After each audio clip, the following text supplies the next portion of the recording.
เจริญสุขเจริญพรองค์ตนญาติโยมทั้งหลายเมื่อนี้ก็มากะเกียมงานสมโพธิในวันที่20เดือน12 2025นี้อยู่ที่พระธาตุใหญ่บ้านเหล่าสุริยะเมืองจำพรแขวงสะหวรรณเขตจักสันและขอเชิญชวนออกตนญาติโยมทั้งหลายมาห่วมสมโพธิที่บ้านเหล่าสุริยะอันนี้ก็คือพระธาตุใหญ่บ้านเหล่าสุริยะเนาะอันนี้ก็กำลังเกียมงาน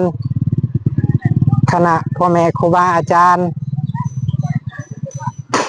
เกียมงานบ้านเหล่าสุริยะเด้อออกตนญาติโยมมาห่วมนำกันได้ใครเห็นคลิปนี้ฝากกดไลค์กดแชร์ในเด้อจงมีแต่ความสุขความเจริญ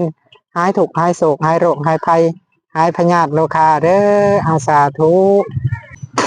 เกียมงานอยู่ที่ประทัดบ้านเหล่าสุริยะเด้อออกตนญาติโยมมาห่วมนำกันได้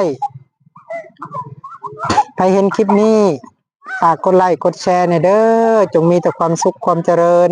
หายทุกข์หายโศกหายโรคหายภัยหายพยาธิโรคาเด้ออาสาธุ